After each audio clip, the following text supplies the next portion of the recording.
towards a better understanding on the role of indoor air quality. Before starting, I would like to inform you that we have been forced to introduce slight changes in the agenda today, since my colleague, the Dr. Roca, was scheduled to lead the presentation done by your center. But due to recent health issues, he is unfortunately unable to join us today. And I will be stepping in on his behalf to present the key elements of our research. However, I have also a flight scheduled for this afternoon, and I won't be able also to follow the entire session, and that's the main reason of doing these changes on the agenda, just to adapt the schedule in order to be able to present some results from the Health in Air project here in Barcelona.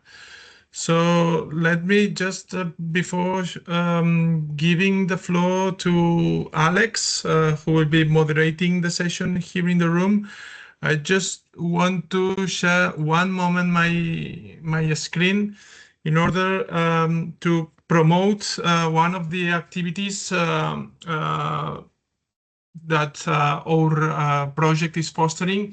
That is a webinar on understanding the indoor air quality, foundations, impacts, and objectives of Health in Air project will take place the next week. So I endorse all of you to join also this session if you are available and interested.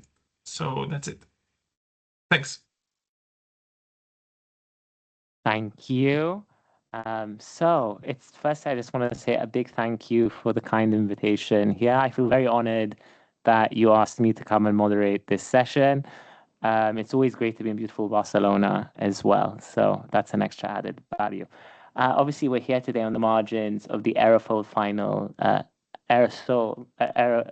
final event. They have graciously created this space for us today to have this IDEAL Cluster Colloquium, which will be called the Indoor Air Quality and Health from Measurement to Meaningful Action. While aerosol kind of focuses on delivering affordable, adaptable, environmentally friendly retrofit solutions to reduce tailpipe and brake emissions and pollution, IDEAC focuses on indoor air quality. So what's the link there? What's the link between these two projects? Well, obviously the outdoor air quality is affected by, and the indoor spaces within different vehicles and public transportation is affected obviously by tailpipe pollution and braking emissions. So there's this very big clear link here between the two. And obviously you cannot tackle indoor air quality, you cannot eliminate indoor air quality without tackling also outdoor air quality as well. So there's a very important link, and obviously in urban spaces, outdoor air quality is more typically polluted, right? This is the general trend. So there are two very important overlaps. So I wanted to give some words beforehand about indoor air quality and the importance of it and why we're called here today for the colloquium. And then we'll get set to begin with, I'll give a little bit of an introduction to the agenda, and then we'll begin. Just a quick thing in terms of housekeeping rules. Please do keep your microphone off if it's not your turn to speak. If you don't want to be recorded because this session is being recorded, please turn off your camera and don't ask any questions, or at least ask them in the chat. Because you will be recorded if not.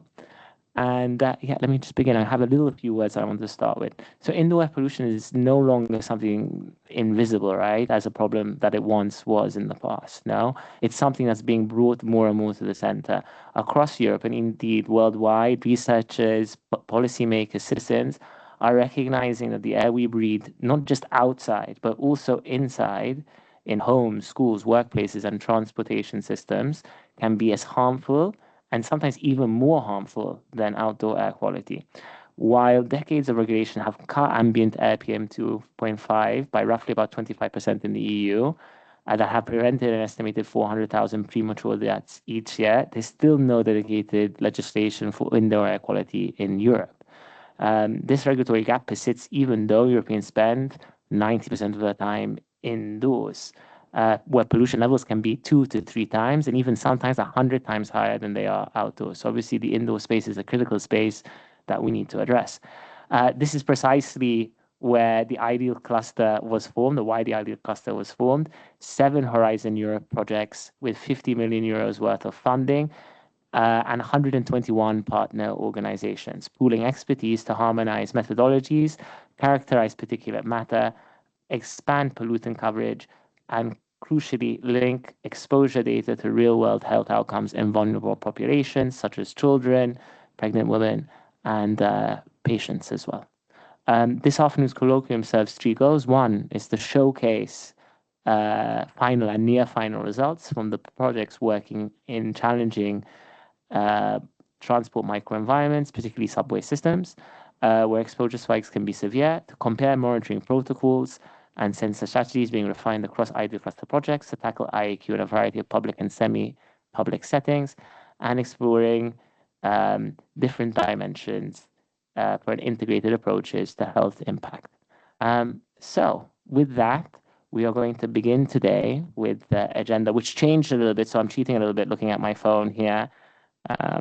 So our first presentation today will be block 1, which is about IAQ and health in vulnerable groups.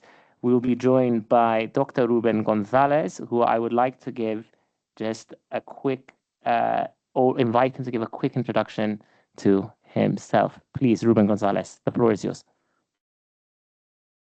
Thank you, Alex, for the introduction. So just to put you in context, I'm a postdoctoral researcher here at IDEAL.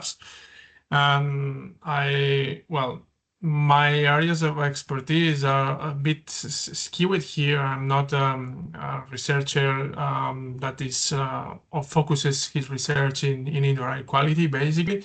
So our main areas of interest in our group are more devoted to a holistic assessment of multimorbidity.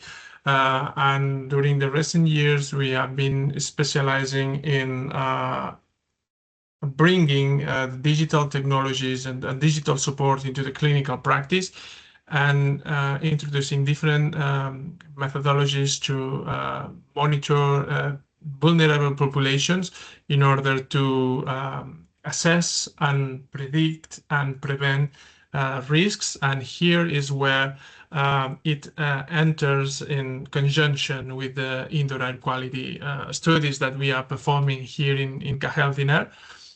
I'm not medical staff, so this presentation, as I said before, should be led by the Dr. Roca.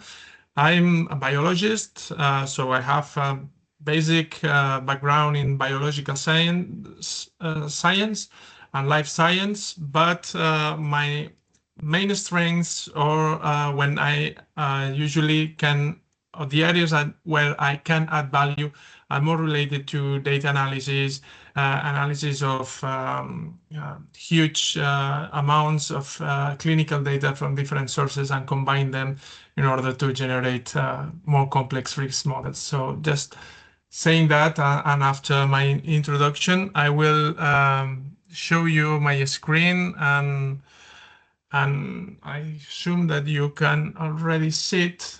Just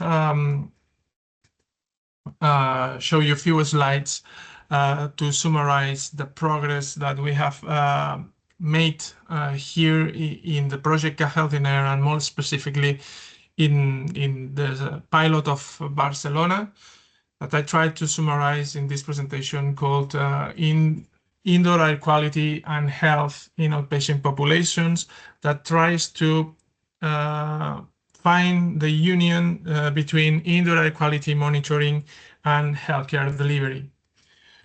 So after saying that, I just want to explain you a little bit which is the rationale behind our project. So in recent years, there is a growing body of evidence of different studies that are linking indoor air quality or poor indoor air quality with impaired health outcomes, particularly among vulnerable populations such as patients with chronic respiratory diseases. And importantly, many of these health effects appear to be reversible. And that means that when the exposure to these indoor pollutants is reduced or eliminated from the environment, the adverse effects observed can be partially reverted or totally reverted. So this is positioning indoor air quality as an actionable factor in the clinical management of at-risk patients. And more recently, so the technological advances have made home-based environmental monitoring not only possible, but also affordable and scalable, opening new opportunities to integrate indoor air quality management into routine care and prevention strategies. So say that, I think we are currently in the right position to ask to ourselves, should household air quality monitoring be considered in the management of selected asthma and COPD patients? So to answer these questions, and within the framework of our pilot here in Barcelona, we have recruited a cohort of 210 patients diagnosed with COPD and severe asthma, and all of them have been enrolled in a broader hospitalization prevention program, as you can see here in the right-hand side of the screen. So all of them are following this intervention. But as part of this program, we have introduced continuous indoor air quality monitoring at home as part of our follow-up activities in order to identify environmental risk factors that could contribute to the clinical deterioration of these patients. So just to put you in context, we started to recruit our cohort 1 year and a half ago, more or less, at the end of 2023, beginning of 2024. And we projected that this recruitment should last at least 1 year.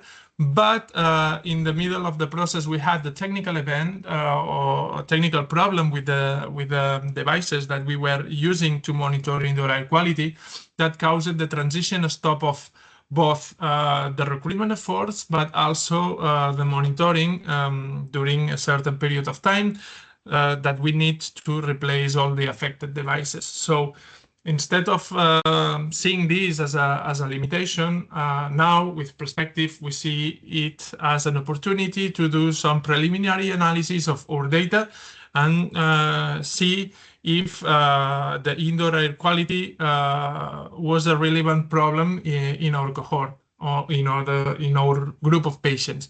So to assess indoor air quality, we used the Mica devices supplied by one of the project partners, that is one Spanish company called Inbiot, that allow us to monitor different parameters, such as particulate matter 2.5, carbon dioxide, or formaldehyde.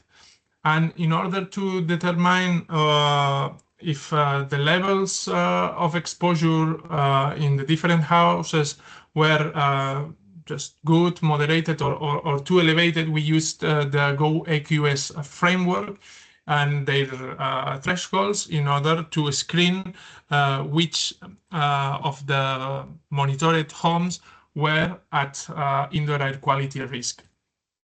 So the main outcome that we used to cross or to try to link the exposure to a poor indoor air environment and health were the severe exacerbations requiring hospital admissions. And to identify them, we checked the medical records of our hospital or center, and specifically we looked for this bunch of different ICD-10 codes that are summarized here in the screen in order to identify only those hospitalizations events caused by a complication of the respiratory disease, either if it was COPD or asthma. So let me jump directly into the results. And here what I'm displaying is just a summary table for all the patients that were recruited so far at that point, summarizing different aspects. So the socio-demographic information, but also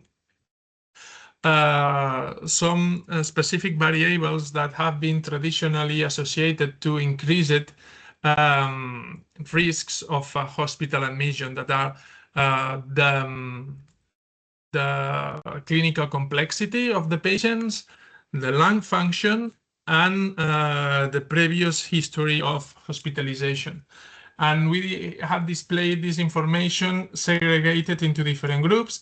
All the patients of our cohort that didn't require to be hospitalized during the follow-up period, and also those patients that required hospitalizations during the follow-up. That in that period were only 10 cases. We are cognizant that this is a short number to perform some statistics, but looking directly into the different risk factors that I stated before, we identified only statistical associations with one of them, that were the clinical complexity. So that means that patients that have hospitalized are more comorbid and are in a more advanced stages of the disease, as is expected. Looking into the indoor air quality data, here I'm displaying the average concentration registered during the entire follow-up period per patient home. And it's very, very easy to see within this plot that there are some cases or some homes that show very, very, very elevated and unhealthy average levels of particulate matter. So this was very relevant for us. And for example, if we look at one of them, this is a clear, or this home in particular shows a clear pattern that is associated with smoking habits. So during the daytime, we registered several high peaks of exposure, and then the levels of pollution drops down during the night period and rises again in very early in the morning. And this is not something sporadic or isolated, so is a common rule or a common pattern observed across all the year, as you can see here, registering even higher spikes than what I'm displaying here, with the peaks of 1,000 or 1,500 micrograms per meter cubic. Another way to assess or to examine this information, or to process the data, to observe different things or to retrieve different patterns of behavior from our cohort, is displaying the information that way. For example, showing the average concentration segregated per weekday, but also per hour.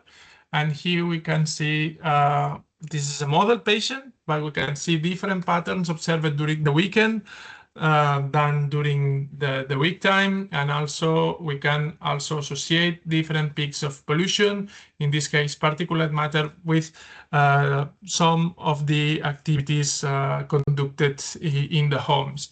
So we are quite happy about how these sensors are capturing what is happening in the different homes that we are following. Another example is related with formaldehyde. Fortunately, here the number of homes that are showing very, very, very high levels of exposure to formaldehyde is a bit smaller, but we also registered some problems. And in contrast to what I showed previously here, the concentrations of formaldehyde are commonly high and sustainedly high. So it doesn't fluctuate depending on the hour of the day and the day of the week. So are constantly high. So it's a real problem in our cohort. So probably trying to answer the question that you are probably formulating in your mind since I started is what is the relation between these levels of exposure and the different health, well, the main health outcome that we have been assessing. So the unplanned hospitalization related to the respiratory cause. So the results are these. So we have observed that the patients that has hospitalized in general showed a clear trend of living in a more polluted environments, but due to the scarcity of cases, these statistical results are not significant. So we are waiting to have more cases, have more data, and complete the analysis in order to redo this analysis and check again if we can get some more conclusive results. This is another way to approach the problem, trying to see if the accumulated exposure to certain pollutants can explain these undesired health events and can act as a triggers, but also these are just preliminary things that we are doing with our data. And before finish, I think we should acknowledge some limitations that are inherent to the technology that we are using to monitor our cohort. So in first instance, the low precision and reproducibility of the sensors. So PM sensors show high variability and are affected by environmental parameters such as humidity. The formaldehyde sensors are affected by cross sensitivity. And we also identified slight variations between identical low-cost sensor units. And this is added to other common issues that are identified in the literature, such as there are not universal thresholds or regulations for particulate matter in indoor environments. We have also had some issues related into considering or not total VOCs measurements into the analysis due to there is no standardized units for VOC across devices. The readings are qualitative rather than quantitative, etc. So also commercial sensor algorithm limitations in order to access to the raw data collected or by our sensors. But despite all of these limitations, we want to initiate a campaign that is focused on interventing some of these high-risk homes in order to reduce their exposure to poor indoor air quality. So here with this decision tree, we try to summarize the logic of this intervention, but just trying to summarize it, what I would say is that it considers different types of interventions with different degrees of invasivity to the patient's home. Starting from the most invasive one that is installing some filters in the patient's homes in order to purify the air, and other less invasive than, for example, using the sensor traffic lights in order to inform the patient whether it's most appropriate to renew the air and to ventilate the home. So that would be somehow some smart sensor endorsed ventilation. We want to promote this also within our cohort. And other types of information, mostly of them related to secondhand smoke exposure or smoking cessation support. And finally, the conclusions of our work are the following. So household indoor air pollution is a widespread issue affecting the 60% of the analyzed homes in our cohort. So it's a very prevalent issue that needs to be considered. Indoor air quality is a modifiable factor that can help to reduce exacerbations of chronic respiratory conditions, as is stated in the scientific literature, and observe and align it with the observed trends in our cohort. Low-cost sensors show strong potential for screening at-home risks and raising awareness about air quality.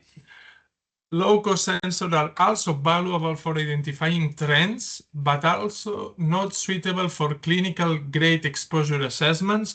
So the focus should be on patterns and averages rather than exact measurements, and also into directional accuracy. That means detecting increases or decreases in the concentration. And this, we strongly believe that are more useful than using precise values. Finally, over-reliance of low-cost sensors may lead to misinterpretation of air quality risks, so we need to be cognizant of that, and it's recommended to incorporate confidence intervals into the analysis in order to account for uncertainty. And there is also a need for improved calibration and validation against reference instruments. And finally, low-cost sensors may empower occupants by making air quality visible and encouraging healthier behaviors. And that's all on my side. So I think that I managed to stick more or less to the scheduled time. If not, sorry for that. No, Ruben, you did. You did. Thank you so much for sticking to the time, for that very interesting look at the work that you're doing at K-Health in Air. I particularly like the map of the way to get to solving the issues of poor indoor air quality in homes. We might be inspired or steal that a little bit for the IDEAL project as well. And I always like to see that point about the TVOCs. What is TVOC? I mean, I sometimes I ask myself that. Okay, now we're moving ahead to Maria Aritaki, who's here live in person. I was not sure if she was here live in person. Just to give her a quick introduction before she joins us. Yes, please. So we'll give her a quick introduction and then we will begin with her. So Maria Antonia Aritaki holds a diploma and a master's degree in environmental engineering from the Technical University of Crete. She is working in child health project as a pre-doc researcher in the Institute of Environment Assessment and Water Research. Her doctoral research focuses on the assessment of children's integrated exposure to conventional and emerging air pollutants. And today she'll talk about her work assessing children as part of the in-child health project. The floor is yours, Maria. Please take it away. Thank you. 1 second.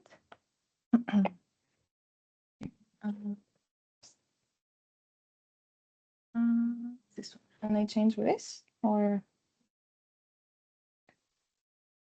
Okay. Why they can't see the screen? Okay. Okay. Okay. So hello, everyone. Thank you very much for the introduction. I'm representing the FESIC team because our PI today couldn't join us. And I'm going to try to give you an overview of the in-child health project and what's the approach of the project on the exposure assessment methodologies for children. So just an overview, we are a consortium of 11 countries, 9 cities. And here in Barcelona, we're involved with 2 working packages, mostly, with our institute, the FESIC, and also the ES Global. So this is an overview of the project and how the work packages are more or less divided. We are working, my work was mainly focused on the work package 2, that it's about the sources and routes of exposure.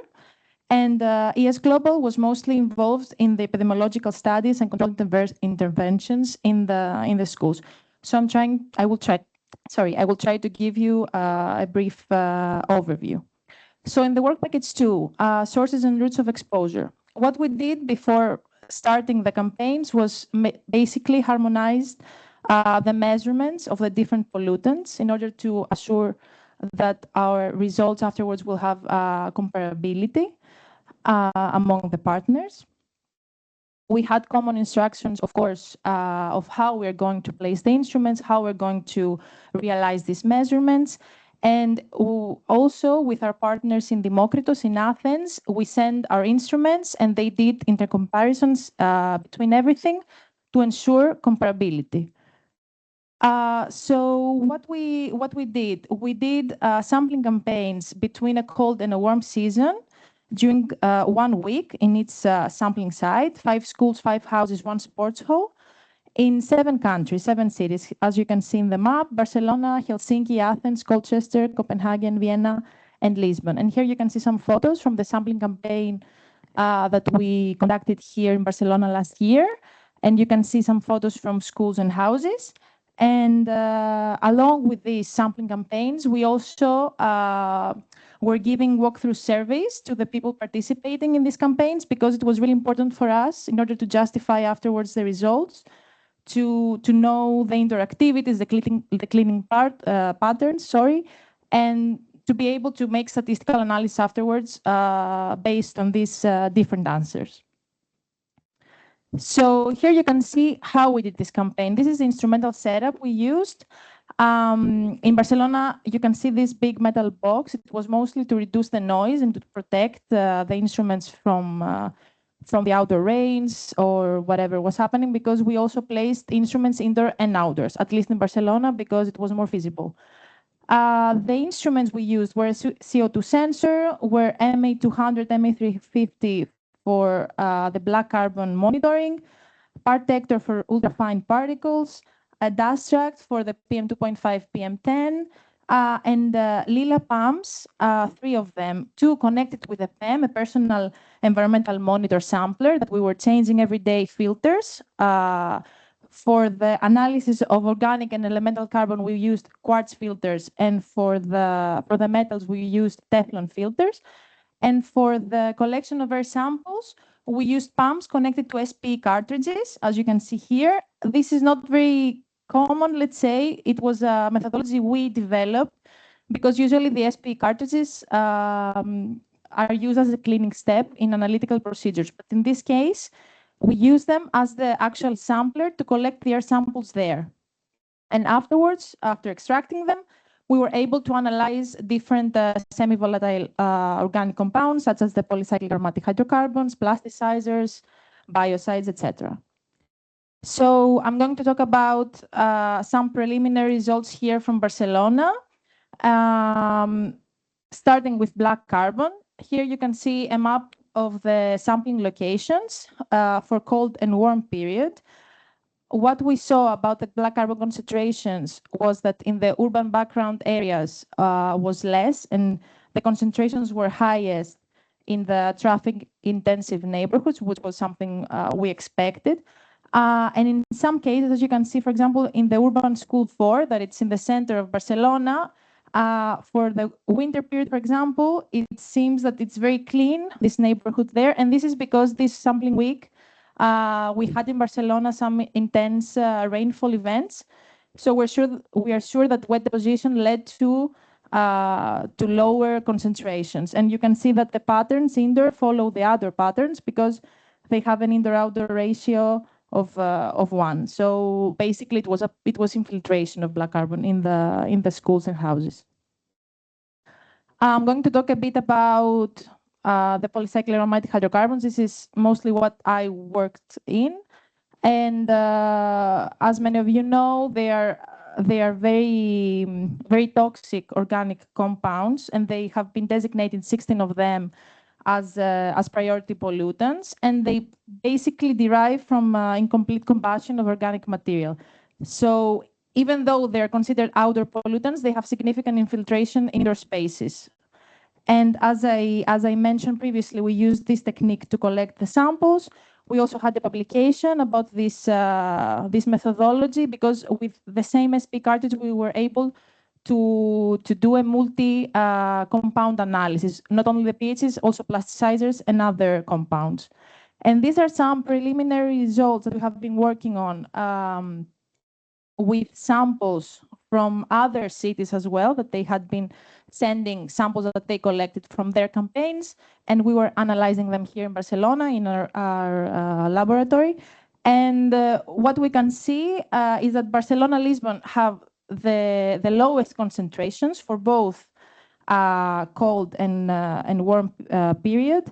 And Colchester had highest concentrations in cold period. And talking with our colleagues, we're still, of course, investigating the issue because we're trying to find what other sources they could be, as we don't have knowledge about all the locations, of course. But they told us that biomass burning is something very common in Essex, in Colchester, so this could be the primary source. In Barcelona, comparing these results with previous studies, they're way less than in the past, and this could be due to two reasons. First of all, in 2020, there was an implementation of low emission zones in Barcelona, and the vehicles cannot drive nowadays in the center. That they have like an age of more than 20 years.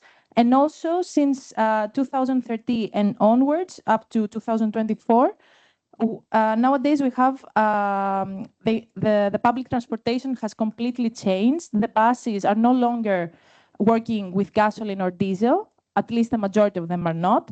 And they have implemented, they are using buses with hydrogen and with electricity. So these are zero emissions, and this has really made an impact.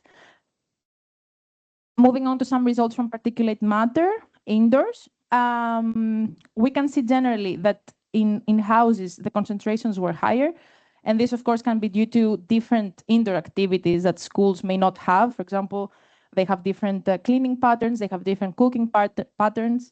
And what we saw is that in the cold period, usually the particulate matter, the ultrafine particles were less.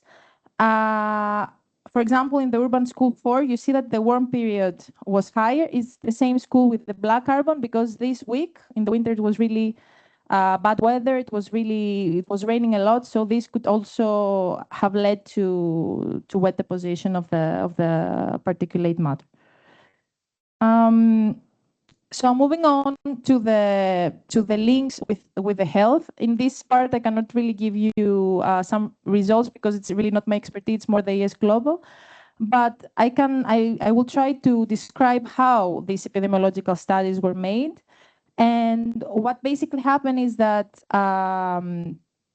we installed sensors last year, and it finished this year, this July actually, in all schools that they were measuring PM, CO2, and other pollutants. And in parallel with this, epidemiological studies happen in Helsinki, Copenhagen, and Barcelona. And the next step this year, the upcoming year, is to do some interventions in the school using different technologies, different heating, ventilation, air conditioning technologies to see if it actually makes an impact. And in Barcelona, Helsinki, and Copenhagen, you can see here some photos from Helsinki and Barcelona. More than 2,000 children were participated, and they were being followed. In the beginning, they completed some baseline questionnaires, and afterwards they were weekly followed to assess the health impacts of indoor exposures of the children. So that basically they were connected with respiratory infections, asthma, and these things. Moving on to the work package 4, that it was about basically our partners from Vienna and Lisbon. While we were doing the campaigns, they were developing some new technologies about pathogen detection systems, about real-time monitoring. These technologies were more focused on the biopollutants. And the outcome of this is that we would like to have a platform to upload there the data and to create a friendly information and alert system in order to engage also the people, because it's also part of the work package 6 with the citizen engagement. It's really important to be able to communicate this information that we have as an output from the project. The work package 5 is about the development of an integrated exposure, of an integrated risk assessment tool. It's the most maybe important output of this project, of Child Health project, because in this tool that we are developing, we will be able to put as an input all the experimental data that we collected in the work package 2 in the field campaigns. And by introducing this data, we will be able to calculate and have as an output the personal exposure, the deposit dose, using dosimetry, toxicokinetics modeling, and the dose-effect relationships. The partners from the colleagues from Athens, from Institute of Democritus, they have been working on this too. This is a layout that they have started uploading in a test server that we have. And it's going to look something like this. You choose the city that you want to check, for example, Athens. You will use a pollutant from this white list that we have been working and analyzing through the work package tool with the field studies. And you will be able, you will be able to choose also the microenvironment you want to monitor, for example, indoor of a classroom, in a transport, private vehicle. And as an output, you will have the personal exposure, the inhalation dose, the health impact. So this is a very important and interesting output that we have been working on. And lastly, it was really important for us, as I said, it was also one of the goals of the project, the citizen engagement. So more than 2,600 children, they have been involved so far from 5 countries in the citizen science activities. We were going in the schools, we were talking with the kids. There was a lab, a mobile lab going around in the schools that children could actually participate and be, let's say, scientists for a day. It was really exciting for them. They learned a lot about air pollution, indoor quality, its significance. And it was really interesting to see actually the excitement of the children to participate in this. And lastly, as a project, we are uploading in our webpage the publications we have been making, the conferences, depending on the expertise. Some people are more into the biopollutants, some people are more into the chemistry and the atmospheric pollution based on chemistry. And nowadays, we are working mostly to prepare the guidelines and to prepare some training materials in order to communicate all the things we have learned so far, all the things we have seen, and in order to promote health and to promote the awareness about the importance of indoor air quality. Thank you very much.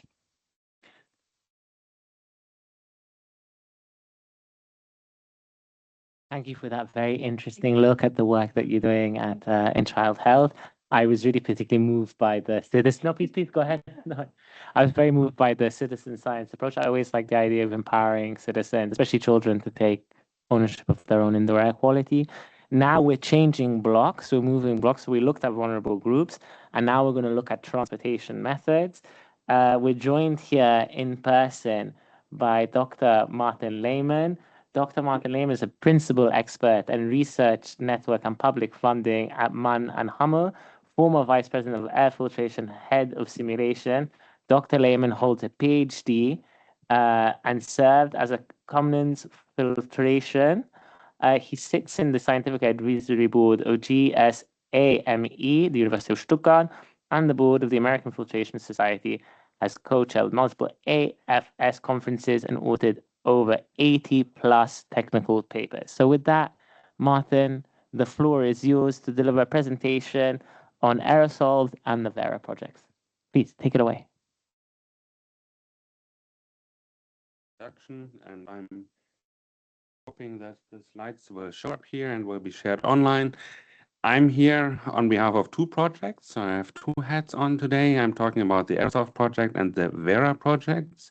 Both are sister projects, and they're working on reducing emissions in urban areas by retrofitting solutions. Let me start with the call that we are working against. That was in 2021. It was a call about development and demonstration of cost affordable and adaptable retrofit solutions. And they look at tailpipe and brake polluting emissions. 4 proposals have been submitted for that call, and 2 were selected, the Aerosoft and the Vera project. And now we are working on that topic. The sources for cleaner mobility, if you look at ultrafine particles, if you look at sources, they come from different ways. And we have some environmental, like marine aerosols, burning garbage, forest fire. This you can find in a city. We are focusing here on the transport-related emissions that are the particles in the focus of Aerosoft and Vera. They are relevant for health. There are a lot of studies on that one.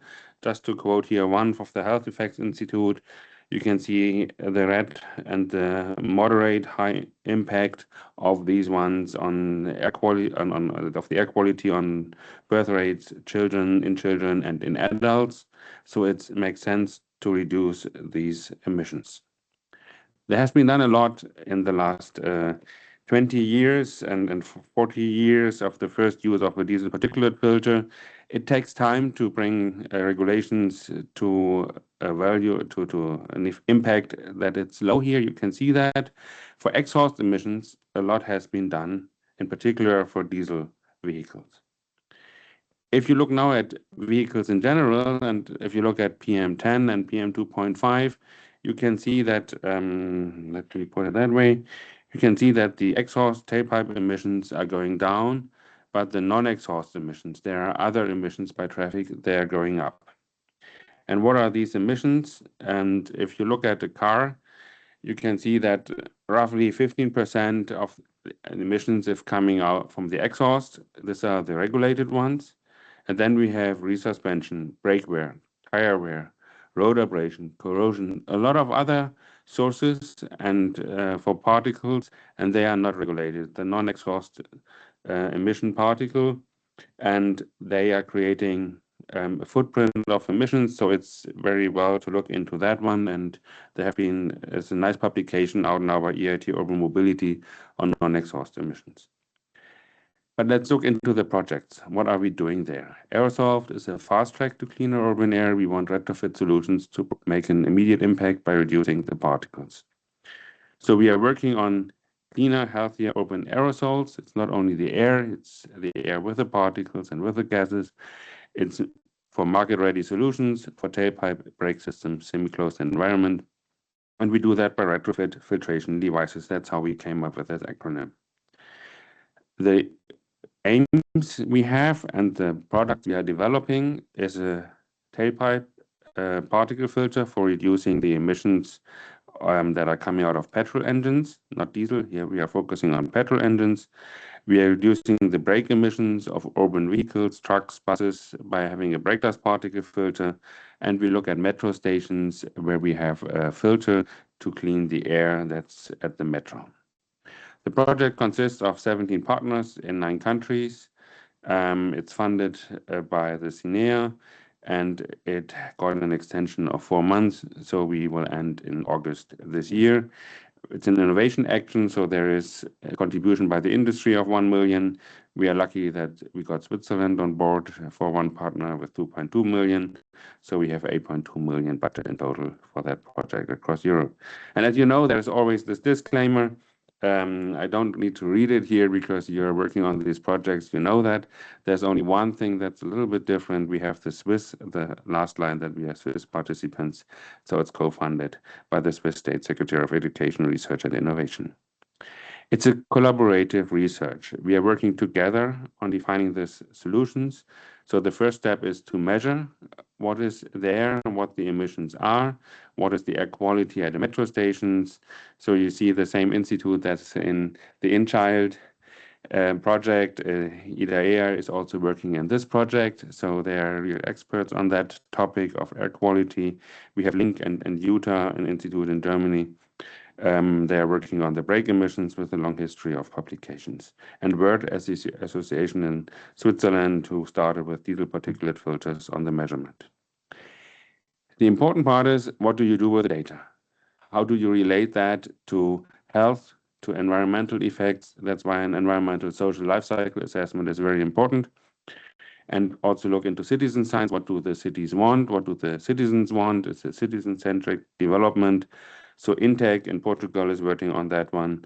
The Workers' Environment Research Institute in Denmark is working on that, and CENEX in the Netherlands.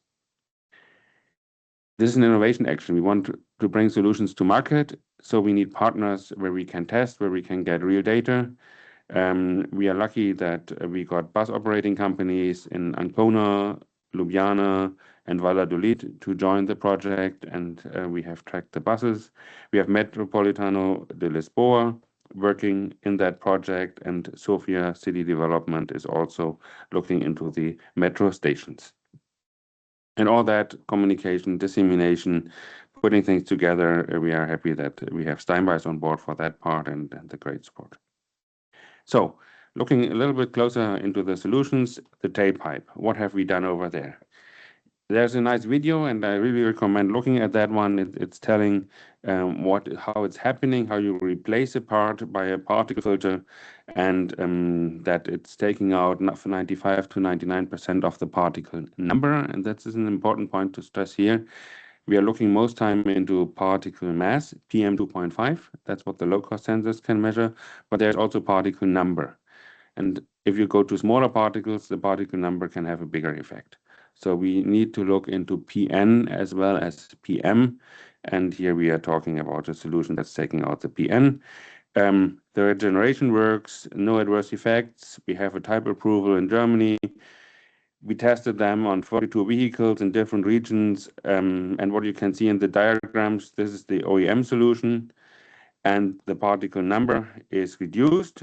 You can see that over here, but the CO2 consumption or the NOx is at the same level, so no adverse effects. It's exactly doing what we are expecting from that device. It's reducing the particle number.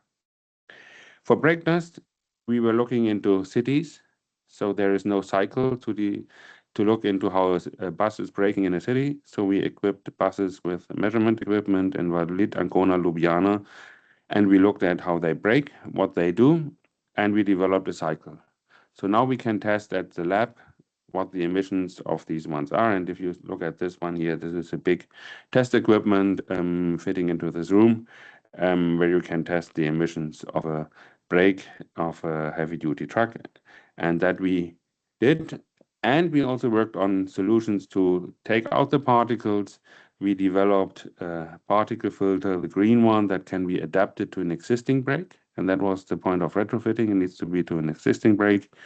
And this is collecting the particles. It's reducing them by 1/3.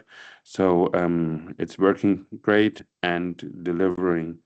We did a lot of testing in the lab. We did winter testing in Sweden. Everything is fine. We can get a type approval for that part. It can be mounted on trucks and as well as on buses. For metro stations, and that's I think one of the topics here, we applied the filtration solution that we had for homes, and we put that into a way that it works on a metro station. You can see here the installation in Lisbon, where the challenge was that it's covering art. So you can see the art better because there's better air quality, but people were complaining that the art is covered. But it's a nice device, and it survived a British soccer game, and it's very well proven. We also did some extensive research looking into how can we trace the braking of a metro station, what would be a typical material, and what is a typical particle range. And with that, we can now look into the ambient air in the air at the metro station, and we can see how these brake-related particles are reduced.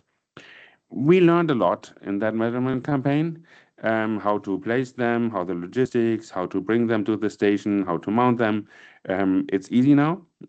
And we also had some challenges with the hair dust. So we did a second campaign. We prepared that very well. We did simulations. And what you can see on this simulation slides here on the CFD simulation, you see in arbitrary units, the air quality, red is bad, blue is nice. This is without any filtration devices. You can see there's an area where an HVAC system is working. So there is the air per se cleaner. And there's this area where there's no HVAC system having an effect on, and that's more dirty. But if you place the filters on this station, you can clean up the air over the entire station and provide good air to the customers. We placed 24 low-cost sensors over there and some scientific grade equipment. We did some preliminary analysis so far, and we can see effect of 30 to 40%. But keep in mind, this is at only a few numbers of filters are installed. It's an air exchange rate of 2 times per hour. If you place more filters, you can get to a higher number. It's reducing the peaks. It's working. And this is the setup, how we place the sensors in that station. So you can see we covered the entire station. We also placed one sensor in the inlet of the HVAC system, so we know what air quality is coming from the outside to the station, so we have some reference values. These are low-cost sensors with all their ups and downs. That's why we also have some scientific grade equipment over there. We played a lot with filters on, filters off, running them for 2 hours, 1 hour, 30 minutes, because trains are coming in. It's not a stable environment, but you need to combine some data. And there is one person sitting here in the audience, Stefanos, who is trying to get some meaningful results out of this data. And that's a challenge, but he is making good progress. And you will see some results tomorrow in the final event on that one. Just wanted to mention here that you can see him here at the platform. I think he spent most time at the platform than other people commuting, but he is still healthy. That's good. So no, we looked at the air quality. It's great. It's a good air quality at Metro Lisbon. That's a challenge, because if you already have good air quality, you can see the effect to see is less challenging. You have some small differences to look at. We are happy that we have the dust track, micro 8, the OPS, the Disk Mini, and the nanoscan. So it's really scientific grade equipment, and we can compare the results now, and we are doing that research over there. Let me go to the sister project, addressing the same core, but doing it a little bit different. Great website. You really need to look at this wonderful website. It's 17 partners in 10 countries. From academia, total budget of 6 million and the EU contribution of the 5 million. They started a little bit later than we, so their project will run until the end of this year, but there is an extension planned. So they will work a little bit longer on that one. You have famous names from braking. Brembo you have Dynex for the exhaust particle filter, and you have Talano as a company that's working on brake emissions since many time. And we have Metro Madrid in that project. I don't want to go to all these details of the objectives. It's reducing retrofit, it's developing retrofit solutions to work on and reduce the emissions in urban areas. They provided me with some results I can present here. So you can see on the blue bars, the car running without a gasoline particle filter. And if you place the filter, you can see the reduction. It's greater than 93%. They're working also on some coating of the filters, and you can see here that it's underneath the car where you do the replacement, and it has no impact, the same as we found. It's running well. They did some passenger cars, some light duty, some buses, some heavy duty. So they were exploring a broader range, and they are looking into full scale, into modeling the efficiency, into doing some coating. Great work on that one. Regarding tailpipe, you have seen the reduction, and it's a similar slide showing that it's working. For the brake retrofit solutions, they have an active system that's drawing the air to a filter, taking the particles. They did that for cars as well as for metro stations, where they look into the different types of a disc brake and a thread brake. And if you look at the results from a passenger car, this is not with a filtration device. This is with a coated disc. So you have an iron coated disc and the pad. There are also some alternative solutions. So you can get a 86% reduction of the brake emissions. They will do some overall assessment. They will work into air quality assessment, equip some people going around, doing some analysis. And the focus is on the cost-benefit analysis at the end to come up with a solution. Does it really is a good investment? Does it will pay off to do for these retrofit devices, or don't we need to do that because the benefit is low for the society? I kindly invite you all to join tomorrow at 10, the final event of Aerosoft. We will start with the why air quality matters, and I'm very happy that Jose from the IDEAL Cluster will join over there at the panel discussion. That will be a great starter to look into air quality matters. Then we will look into the retrofit benefits, some really deep dive into life cycle assessment with a very interactive approach that we are doing with our advisory board member. Ute Bock, she will do more interview style on that one. And we give some details on the retrofit technical devices with all the partners working on. And we have now solutions, but how can we bring them to market? How can we really do something for the cities? We are getting a lot of data and to implement them. And that's where we are happy that we have that cross collaboration. Thanasis from Vera will be there. We have Mecca from the US who will join online, and we have EIT Urban Mobility there to show their tool case and what's possible to do. With that, it's a great teamwork and nice team, and we are going to finish in August with that work. Thank you very much. Thank you very much, Martin. Very interesting to hear the work that you're doing in Aerosold and in Vera. Interesting link with what Maria said earlier, because she was talking about the black carbon emissions, for example, within Barcelona.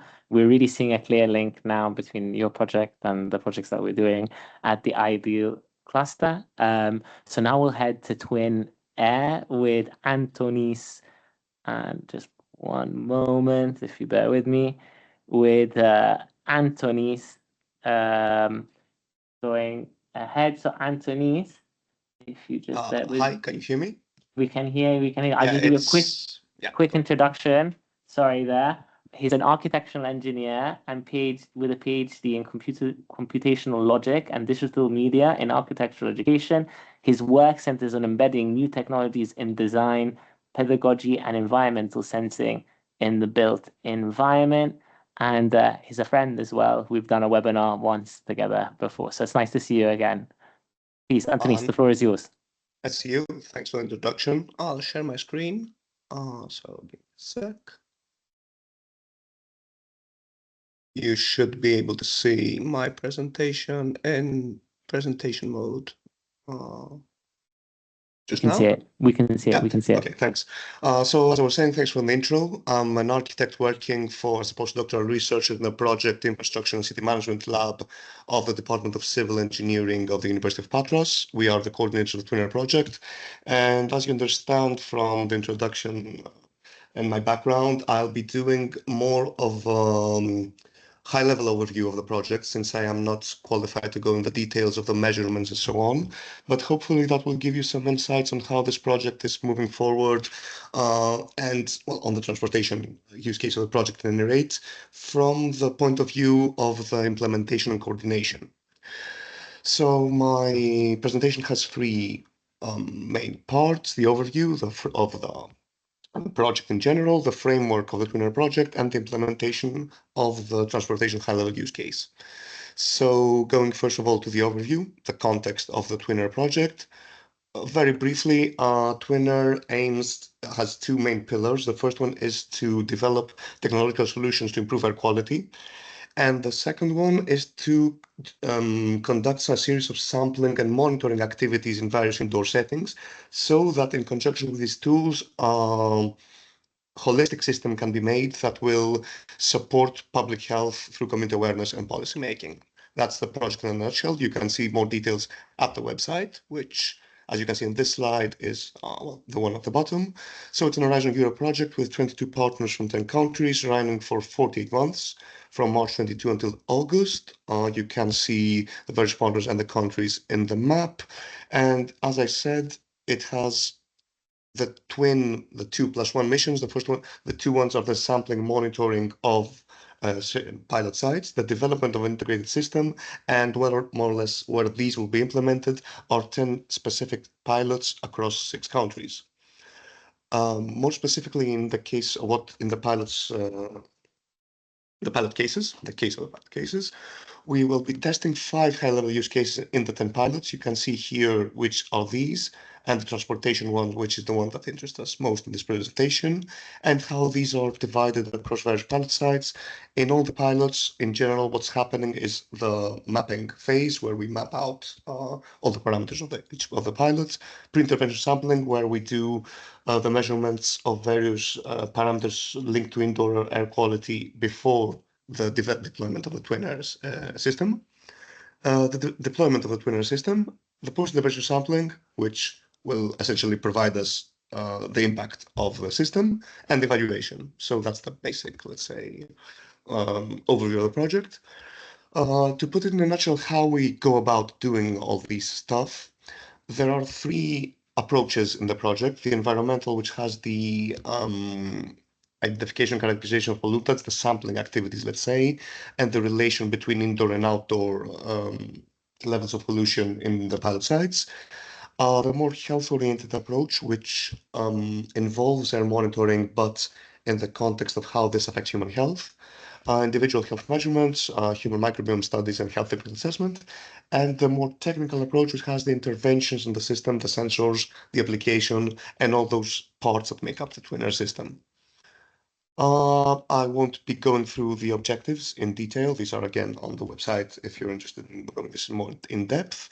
Just keeping again the two pillars that I mentioned earlier, the sampling pillar, identifying the pollutants across the pilot sites, and the interventional pillar, developing the system that will affect this pilot site. And the system itself is broken into 4 stages. As I said previously, the sampling and monitoring the parameters, translating and integrating this into the digital system, the digital twin, if we can use the term, of the pilot site. And then we assess the health, comfort, and happiness in correlation to these parameters, and deploy a series of tools and reports to facilitate indoor air quality related control actions, recommendations, or guidelines. And again, the impacts are without going into much detail, but it's important here to address that we aim in impacting stakeholders, people that are actually using these pilot sites, the transportation what we're talking about here, and some broader impacts that are more related, let's say, to linking health impact assessment with behavioral attributes, and through that supporting behavioral change, and as a more broader, let's say, goal, the zero pollution to zero increase in energy. And now, having said all this general and, let's say, macroscopic description, a bit of a deeper dive into how this translates in the implementation of the public use case.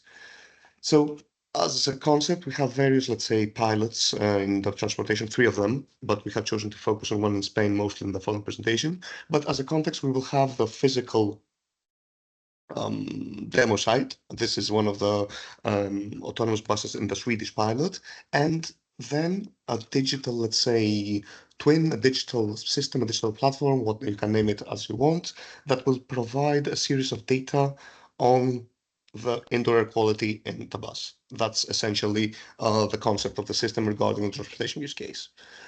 The pilot in which we focused our main efforts in the project of that is in Spain, is in Avanza, one of Spain's leading passenger transport operations.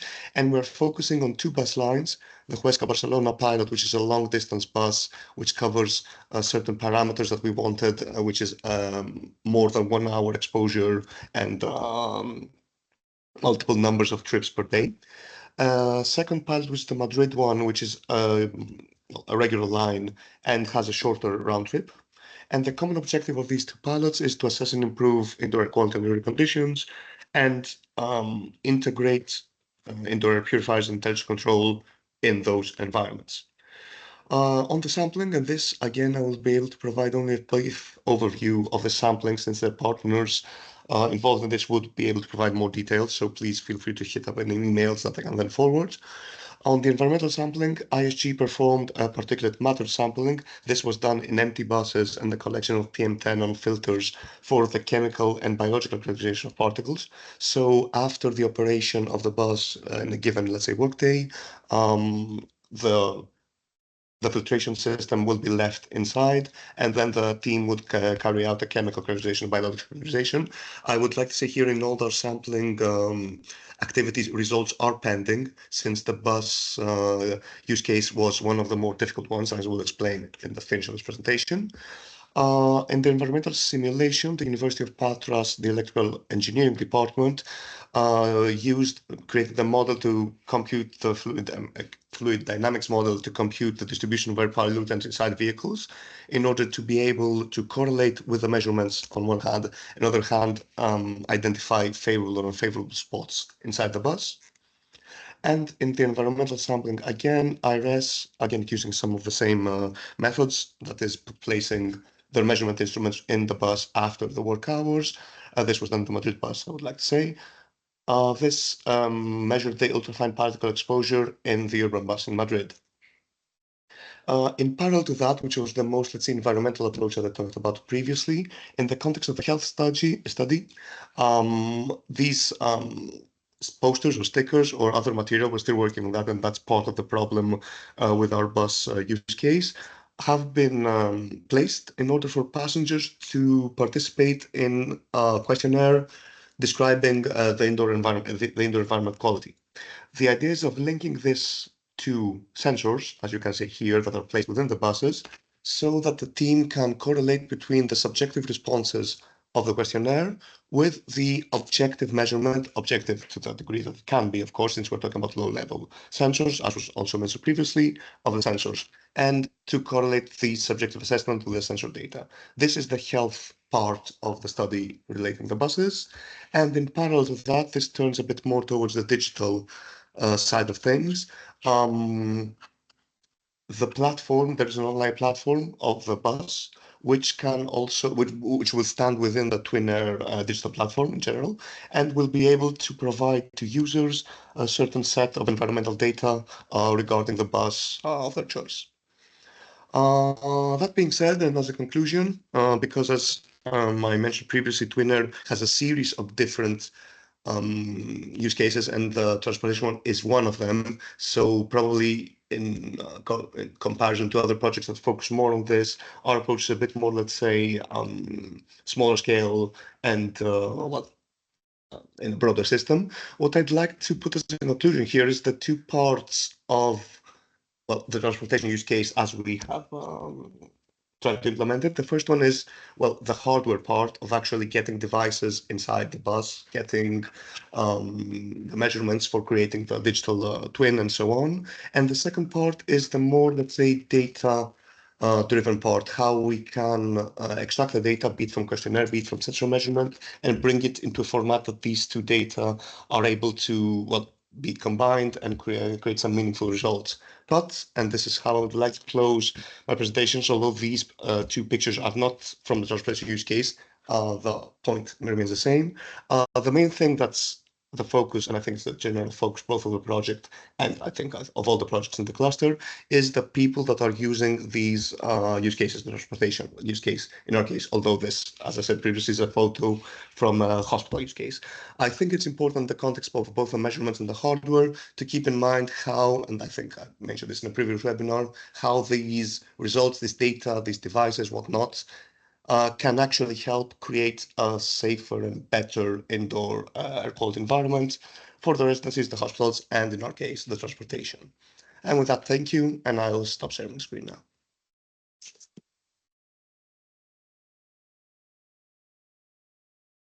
Thank you very much, Antonis, for that very interesting look at the work you're doing at Twin Air. I realized I need to find out the information from Martin and Antonis now about the Madrid metro and bus to see if I should keep taking it or if it's unhealthy for me. Now we'll be heading to actually, a little bit biased here because it's my project, the IDEAL project, and to a dear friend of mine, Maria. Maria will talk about experimental design in IAQ monitoring in hybrid public settings. Pero estás aquí, wow, so I'm having a bit of a shock now that Maria's been here the whole time. Maria is an architect and pre-doctoral researcher at the University of Seville, a member of the IDEAL project, specializing in air quality assessment in underground transportation systems, experience in environmental monitoring, pollutant characterization, and data analysis applied to urban and architectural contexts. Maria, the floor is yours. Take it away. Thank you, Alex, for the presentation. Good evening to everyone. I am here representing Jessica from University of Seville because she cannot be here today with us. I'm grateful to be here. I will do my best to talk about the methodological approach to indoor air quality monitoring in Seville Metro. In Work Package 4 of EDIACI project, there are different pilots and campaigns that monitor different types of buildings across the European cities. As a part of this working group, in the Seville campaign, in addition to monitoring educational and care buildings, the Seville Metro was selected to study the indoor air quality inside their units.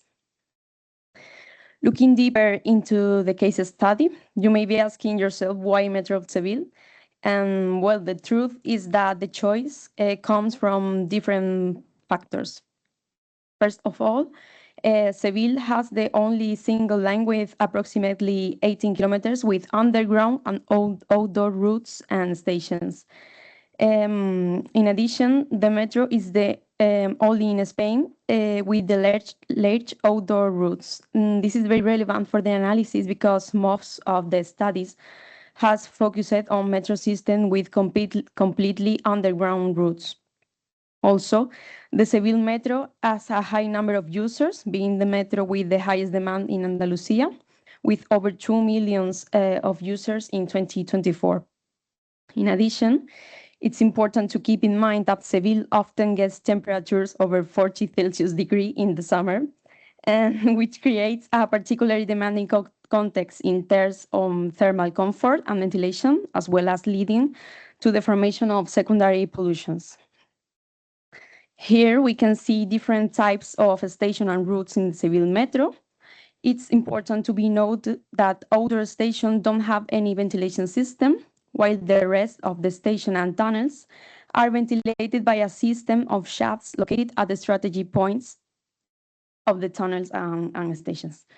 This ventilation strategy allows for continuous operation with reduced on-keep and low energy consumption, but it doesn't provide precise control of airflow, and there is no air filtration. On the other hand, moving on to describe the units, they consist of 5 cars denominated A, B, C, D, and E. And they are equipped with an HVAC system, which includes 2 units located on the roof. The supply grilles are at the extreme of each car, while the return grilles are in the units B and D. It's important to know that the most of air supply comes from outside, and only a small part comes from recirculation after filtering through HEPA filters. Since 4 years ago, thanks to the collaboration with University of Seville, an air quality monitoring system had been installed inside the units. This system allows passengers to view the average value in the last 15 minutes of the CO2 level concentration. Additionally, on the website, users can also check the temperature, relative humidity, and average of CO2 concentration over the last 15 minutes for all units in operation. However, this is a big step compared to other metro systems that don't have any type of indoor air quality monitoring. The system has some information gaps. Firstly, there is no monitoring of passengers. Secondly, only one point of the unit is monitored, and other types of pollutions are excluded of the monitorizations. Also, the sampling interval of 15 minutes is inadequate to properly capture the dynamic variations. And finally, the stations are not monitored. For this purpose, EDIACI proposed to carry out a monitorization in order to know and evaluate the efficiency of the current ventilation system. In addition to the current monitoring, spot and continuous monitoring was proposed. The spot monitoring was carried out with 3 types of devices for 1 week at each season, in winter, spring, and summer, in a morning period. Continuous monitoring was carried out with 1 type of device for 7 months, covering different seasons of measurements parameters. The 2 monitoring has a frequency of measurement between 1 and 5 minutes, depends on the type of devices. We chosen to show the results of analysis of a specific trip on a representative working day in the winter season. If I remember well, it's a Friday day. The graphs represent a round trip during a peak hours, since 1 p.m. to 3 p.m., more or less, with a high affluence of the passengers. Focusing on thermal comfort, we can see that the periods of higher and lower occupancy affect the temperature range. Additionally, we can observe that the relative humidity exceeds the comfort limits established by the RITE, reaching over the 70%. On the other hand, fluctuation in CO2 concentration are closely linked to the occupancy and the type of route.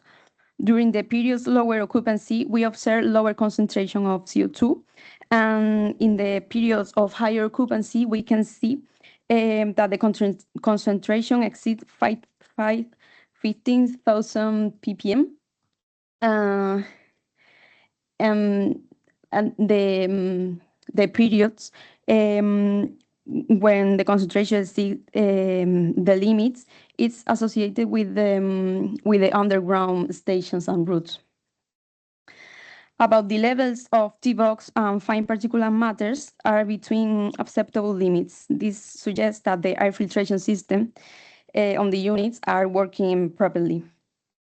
A slight increase in fine particulate matter is observed during the underground segment on the route, which is expected, but it is always remains within the limits. To give you some context about our work in Seville Metro, we would like to talk about the progress made, the current status, and the upcoming activities. In 2021, the University of Seville carried out a study on indoor air quality focused on assessment, ventilation, and air quality conditions inside the units, with a particular focus on the risk of aerosol transmission. However, this study covered a short period of time, only 4 months, and only temperature, relative humidity, and CO2 concentration were monitored. Now, thanks to EDIAC, it will be possible to carry out a more detailed and longer analysis inside the train units, inside the trains. Thanks to the duration of the project, we can obtain more accurate data on indoor quality units and under different operating conditions. Looking forward to the next steps, in 2026, taking advantage of the synergies created by the work in EDIAC project, a PhD thesis is proposed. This thesis will extend the scope of the study, including the analysis of indoor air quality in stations. This integrated approach will provide a more comprehensive understanding of the factor affecting the health of users. As a small preview, I would like to share with you how the monitoring station will be proposed in the thesis. The plan is to do a spot monitoring for 1 day per station in each season of the year, as well as continuous monitoring for 1 week for each station and each type of station and each season. It's also proposed to monitor the same parameter as the units with the same frequency of measurements. At the moment, we are analyzing the rest of the data of spring and summer campaigns, but meanwhile, we can share with you the expected result of these measurements. Firstly, we aim to detect and evaluate the potential risk and possible pollutions that they are currently not being monitored inside the trains. Secondly, we seek to evaluate the adequacy and performance of the existing ventilations. And finally, if it were necessary, strategies and solutions will be proposed for different areas to reduce health risks for users. There are from my side. Thank you for your attention.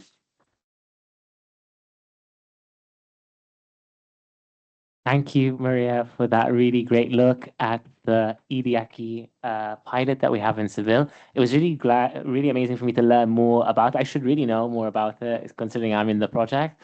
But very interesting to see the work that we're doing. I think we've got a really good opportunity here to couple the work that they're doing in Aerosolved with EDIACI, some future projects. So just throwing that out there to everybody. Now we're heading to Jose Formosa, who has very kindly invited me here to moderate today along with Martin Lehman. I will just give him a short introduction here, and then I'll let him take it away. So if you just bear with me, as I have too many things open, always, that's very me.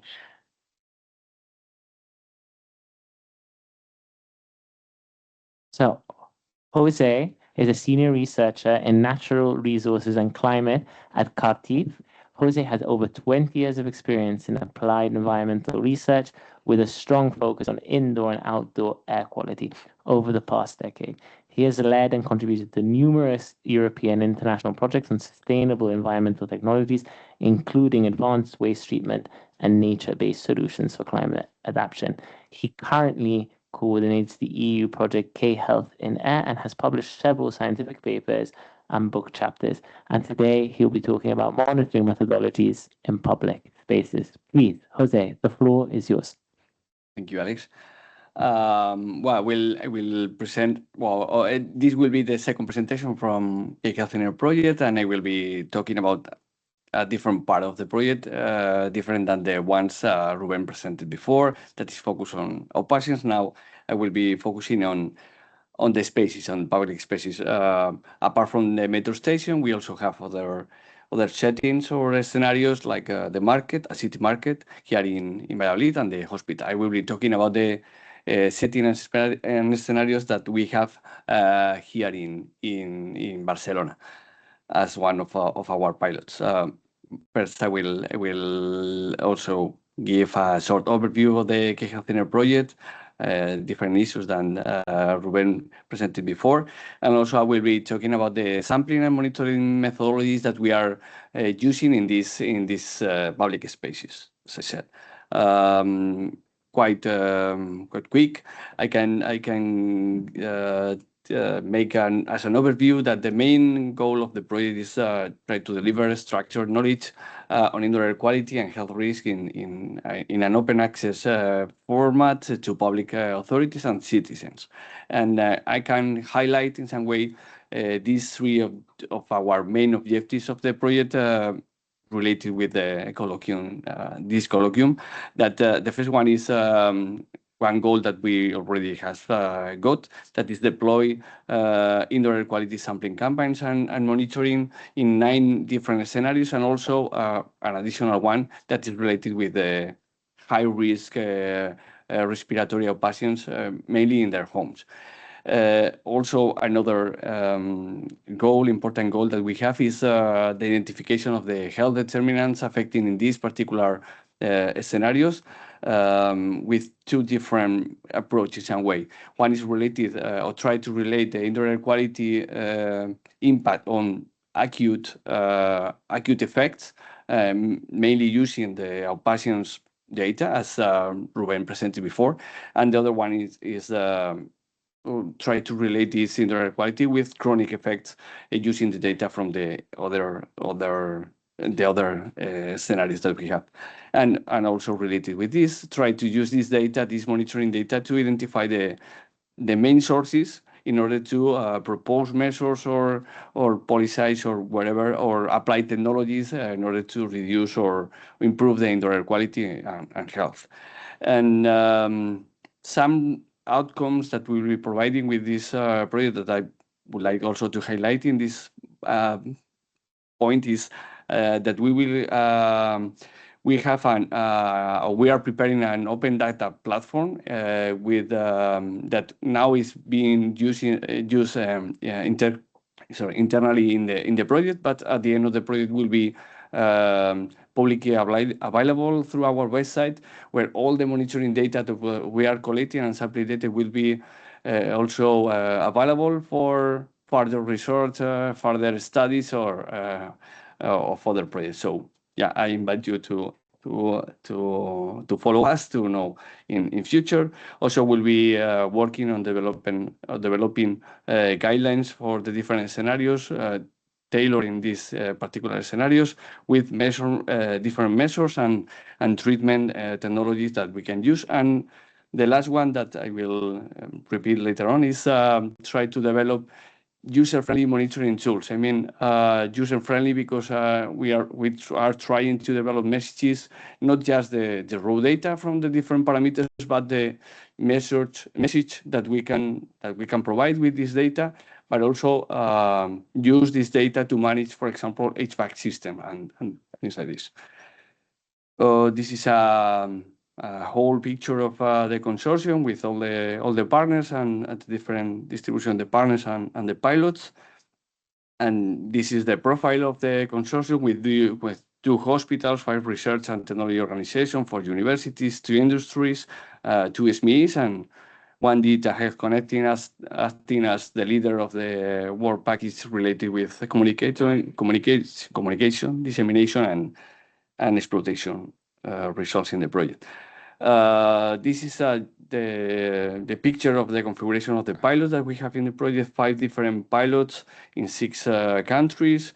The pilot number 1 is focused on, or is located here in Valladolid, covering, as I said before, 3 different settings. The clinic hospital, quite near, is related, maybe, or this is the main reason that why we are here today. Also a metro station here in Barcelona and a market.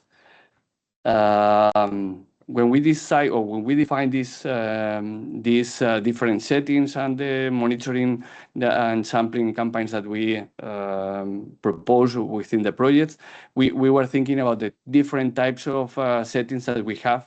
In general terms, we have different, or we think at the beginning that we have different pollutants in the different settings, and we try to decide or design both monitoring and sampling campaigns differently in the different spaces. But at the end, we try to get or to try out to follow a common structure in order to compare in some way what kind of, if we can track in some way the different pollutants or the exposure from the people moving through the different scenarios. In fact, when we designed the project, we try to incorporate the hospital, the metro station linked to the hospital, and also a market really close to here. But at the end, reality changed a little bit, and we have a different metro station. But anyway, it's also representative. This is the configuration of the different, the monitoring and also the sampling parameters that we have following in the project. But thinking or looking at the Barcelona, the pilot one, is in the hospital. We are, as I will explain later on, but we are sampling VOCs and other semi-volatile compounds and chemicals, PMs, microbiome, and also in metro and market. And also additionally in the metro station, due to the special characteristics of the metro station, we are also measuring radon in order to evaluate if it could be also an important parameter. And in all of them, we are using or we deploy a dense network of monitoring tools from the very beginning, and we are collecting data from the different scenarios in parallel with the sampling campaigns in order to use this information. This is our monitoring tools that we are using here in the pilot in Barcelona. We have 2 different monitoring tools in the project. This is one from Inbiot that Ruben said before, and as I said before, also we are trying to use this monitoring tool in order to develop a more user-friendly tool by providing different messages, but also to provide additional characteristics or indices that we can use from the data analysis that we are performing in the project. This is the platform which is collecting all the data from the different data sources that we have in the project, both monitoring tools through the 5 pilots, but also from the sampling campaigns and the results. And this will be, as I said before, available after the end of the project through our website. This platform allows to visualize in some way all the data that we are collecting with different frameworks or different analyses. Also compare indoor data with outdoor data in the different scenarios. And also we are working to provide a platform with different analytics that we consider could be interesting to perform if you want, for example, to compare homes here in Barcelona with homes in Poland, for example, that we also have there. The settings here in Barcelona are 4 main settings: hospital, clinic, in 5 different areas in the hospital clinic, different areas in the Mercat de Concepción here in Barcelona also, and the metro station Barceloneta with different locations. And the sampling parameters, apart from deploying the monitoring tools in the different areas of these settings, we perform periodic sampling campaigns for VOCs, semi-VOCs, particle matter, microbiome, and radon. And I will explain a little bit more about the methodologies. I'm not going to go into detail of these methodologies, but we perform different sampling campaigns for VOCs using a reference method, using 10x tubes and gas chromatography, mass gas chromatography. Then also we analyze or we sample semi-volatiles, aldehydes, mainly using the DNPH methodology, using this cut rate and then analyzing this with HPAC. Then we also sample or measure particles by counting particles using two different tools according to the different settings that we have. 1-minute RAS with more accuracy and selectivity values for the particles, but also another one, the Fluke 985. But we mainly count particles. We also try to translate this into microgram per cubic meter in order to compare the data with the monitoring tools. That is the mainly value that they provide. But and also a part related with particle matter, we are exploring a new methodology in order to capture metallic particles for sampling in especially in the metro setting, trying to develop this method or this fast method for collecting the metallic particles by only using 10 minutes. And so this is our approach, but we are still working on it because it's not so easy. But yeah, I will let you know if in future if we get success. And then we have microbiome that is being performed in the 3 settings in parallel. Also using this Coriolis tool for sampling air and collect both bacteria and fungi, and then sequence this or the DNA that we are collecting in order to characterize the bacteria and fungi. This is the basic procedure using this Coriolis, and then filtering the buffer to extract the DNA and sequence. I'm not going to go into detail. I'm not an expert on this, but anyway, if you have any question, we can discuss. And also, we perform in parallel this culture-dependent method that is maybe the traditional one, but also valid for different scenarios. And we adapt the procedure to count bacteria colonies and also fungi colonies. Okay, and this is the last method. We are using this passive system for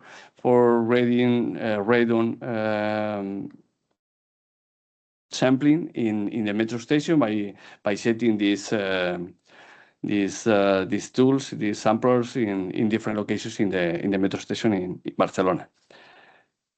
Regarding the results, Metro and Market are still ongoing. The campaign for sampling, so I can provide any results on this, but the hospital is completed, was completed some months ago, but we are still discussing with the hospital authority about the results and the implications, and we are discussing, for example, the next step that is implementing that some measures and technologies in some areas of the hospital in order to improve. We get these general results with different areas that maybe following or using the carbon dioxide as a proxy, we can get or we would have a better ventilation, for example. But I think it's something common. We will release a report regarding this in collaboration with the hospital authority soon. So I will invite you to follow. But one of the most important outcomes from my point of view that we are getting is that now the hospital authorities is widening their approach when analyzing the indoor air quality, not just using conventional or traditional parameters using HVAC, but introducing in-vivo monitoring tools in other areas in the hospital and know more about what the implications are about the PM. That they know quite a lot PM because they have to control, but also formaldehyde in different areas, volatiles and other parameters that we can track with this monitoring tool. So from my point of view, is we have get a first outcome with it. And that's all. I like to finish, or I usually like to finish my presentation with the family picture from the consortium Health in Air. And just invite you all to follow us in our social media and the website if you want to know more about our reports and the future results that we will be publishing later. That's all from my side. Thank you. If I'm not mistaken, we're heading now to the panel of discussion that ends all of the blocks. I actually don't know how we're going to operate this discussion here, if we're going to all sit. Yeah, I think that the general idea was maybe invite again to the speakers to have a colloquium, maybe. I invite the speakers, I invite Maria, Martin, Antonis, I hope you're still online with us as well. I'm trying to remember, do we have anybody else? Jose, you're here? Yeah, but Ruben should take a plane, and so probably he's not. If Ruben, if you're with us, you're welcome to join. If not, it's okay. Safe travels. I hope everything is going smoothly for you. Please, I'm not sure, should I go and sit on one of the corners as well? That might be more appropriate. I've kept the seat warm for you, Maria, so you can take it. Usually, the moderator sits at the corner. So I'll go sit here next to my hat.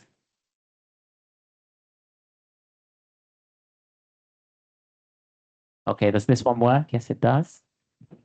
Oh, you okay, Martin? I'm fine. It's only the chair. Is the chair okay? Shut down. I can tilt it in. So you can say it still works. Okay. So maybe to begin with, I have a few guiding questions. Most panel discussions, usually they're scripted. I'm very good at doing the scripted panel discussions. So I sometimes have done a non-scripted one. So let's see how it goes. One of the first things I think we should talk about is how PM measurement and characterization methodologies can be aligned across diverse indoor and transport settings. So we've heard from a number of different. We had inside the wagon, for example, with EDIACI. We had outside in the station with Aerofold and Aerosolved and Vera. We had a mixture of different kinds of sampling when it came to Health in Air. Actually, I was a lot of like chemical sampling, if you would. Please correct me. I'm not a technical person if I'm wrong. And then in your case as well, you had this connection with outdoor air. So let's, it's easy to start. We'll start with closest to me with Maria. So Maria, how do you think we can align here across these different projects and different ways that we are sampling? So I believe, because I saw that all of us used like different equipments to do these measurements.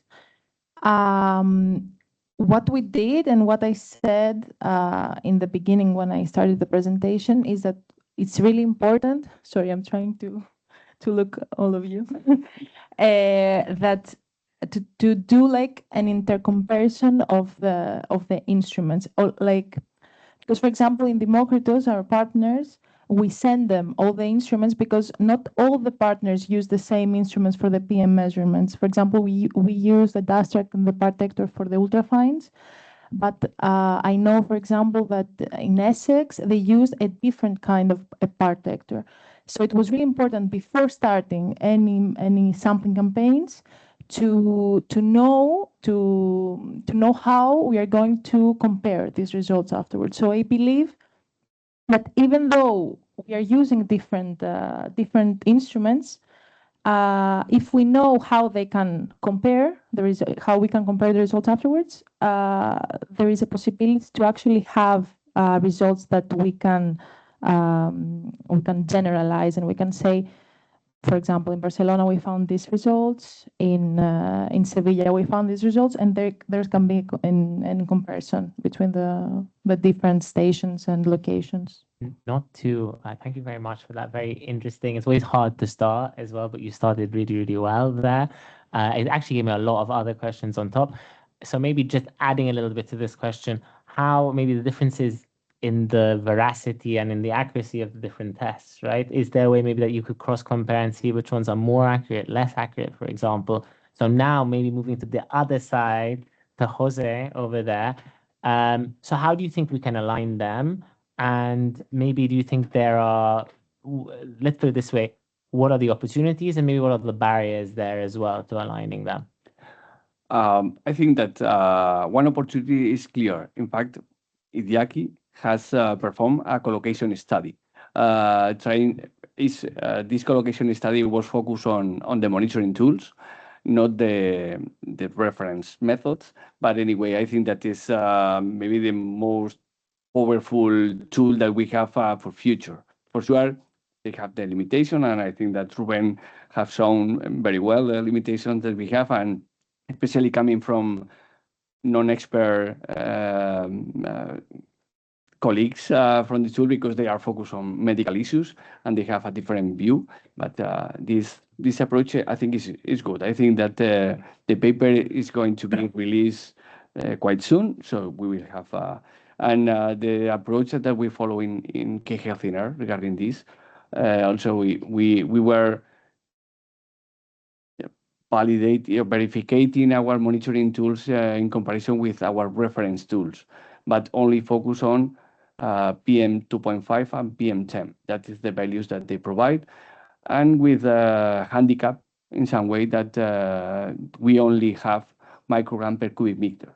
That is maybe it's something maybe to discuss later on, but maybe it's not the proper unit that we should be using in this field, but it's the most common unit. So in some way we are forced to use it, but it's hard to verify these monitoring tools against the reference tools, especially for microgram per cubic meter, when you move to different scenarios and you assume that you have different particle matters. We are not focused on submicrometric particles, so maybe I cannot give more details. Maybe your other projects are more focused on these smaller particles. When I looked at the sensors in the photos and I looked at your chemical sampling, one of the things that stood out to me is the ones we see in aerosols and in Vera. They're massive. They look like these massive boxes in the metro stations. And then I was looking at them, and I know the ones for IDIAC because I've seen them like a million times. We have a few, and they're much smaller. So maybe just to build on this top of aligning, this is me as a somebody as a layman. Sorry to take the surname there, but somebody who's not a technical expert. I would say the big one must be really accurate because it's really big, right? And then the smaller devices must be. So first of all, am I right there in saying that? And then taking that into perspective and moving to, actually, we'll start with Maria, so we'll go back and forth like this. Do you would you say that it would it would be maybe a nice idea, like we're doing in IDEAC, for example. We're aligning we're doing a rather, what's the word that we used? I'm forgetting the name, but anyhow, we're testing the veracity of our sensors against much more powerful sensors like we're doing in Tropos in Germany, for example. There's a specific term for it. It will come to me in a bit. So my question is, do you see an opportunity there, like I was suggesting before, combining the massive, huge sensors that Martin had showed us with what we're doing in the Metro Seville? And then the follow-up question for Martin will be, are they more accurate? Am I actually right about this? So first to you, Maria. We have two Marias, and sometimes I am a Marianda, if it's easier. Okay, Marianda. I'm going to get that in. Combination of Maria Antonia, so it's easier. It's like they do that in Spain as well. It's a very typical. Okay, Marianta. Okay, Marianta. Alex, thank you. I need to say that I'm still a junior researcher, and to answer this question, I was talking with Jessica, and she gave me some answer to this question. She think that it's really important to align the methodologies. Not only involves using comparable instruments and protocols, but also agreeing how the information is interpreted.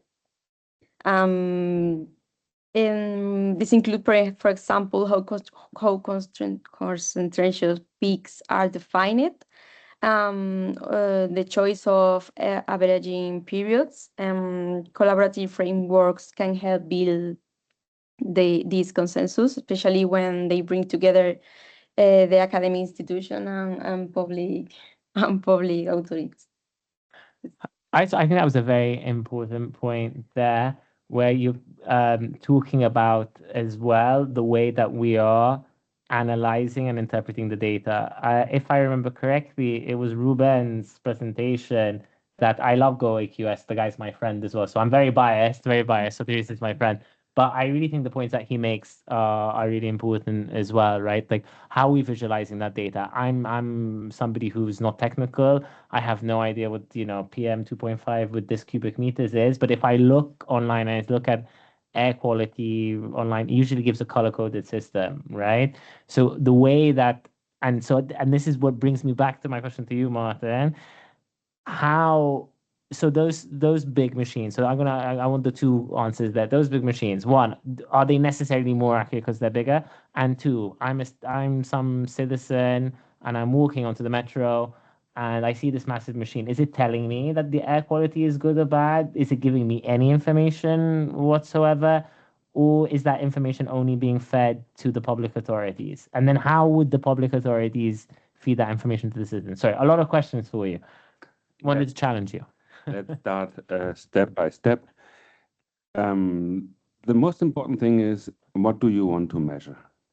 And what do you want to do with the results later on? And instrument is only as good as you operate it. So you can have a scientific instrument, you don't notice that there is something wrong, you operate it and you believe in the data. Or you correlate it later with something else that doesn't make sense. So I wouldn't say in general, you can trust this instrument better than that one. You really need to look into how the measurements were done, what was it for, what could you really measure, what you wanted with that instrument. And what we are doing here, we are looking at effects. We want to understand what's happening at the metro. Are there some peaks? Is there coming something with the air, outdoor air in? Is there something in winter different than it is in summer? So we are looking at relative values. And we are looking at some indications regarding the health effects later on.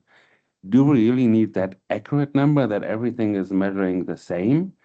Or is it more that within the setup, we see some relative values? And this is what the low-cost sensors can do. They can provide a relative value. They are all in a similar range. Okay, there are some that, if you check them before, they might be outliers. But this you should also be able to detect if you are in that.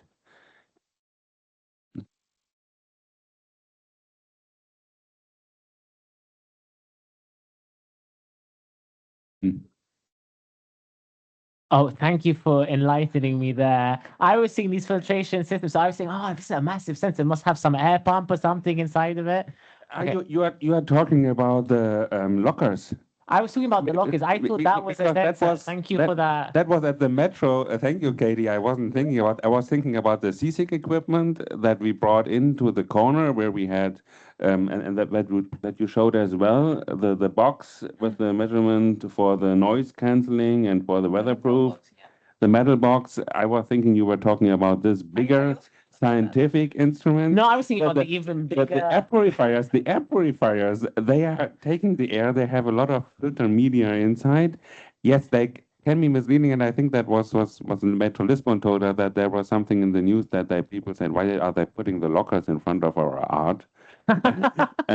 So yes, can be misleading, but that's good when you ask how that feeds into the authorities and so on. We need to create a better understanding what we are doing here. That these are not lockers, these are not big scientific measurement instruments that you need. These are something providing a cleaner air. And they provide a cleaner air, and that's important for me. It's cleaner air. It doesn't mean that the air quality is bad. So that's an important point there as well. Just because you have an air filtration system doesn't necessarily mean it's because the indoor air quality in that particular space is bad. At the same time, train stations, metro stations are seen as some. And thank you very much for pointing that one out as well. I feel like I've been enlightened here. I should have been paying more attention, I feel like, to the presentation. But no, I think a very important point with that is that train stations are seen as some of the most polluted environments, right? The reading that I've done, they always talk about train stations as being heavily polluted environments. I think, in fact, the Paris subway has a cheaper rate in the summer because the pollution is so high. Somebody has told me that once. So they decrease it because the pollution rate is so high in the metro that they want to encourage people with the heat, for example. This is from Mario, so we'll go and try to pick his brain on that one.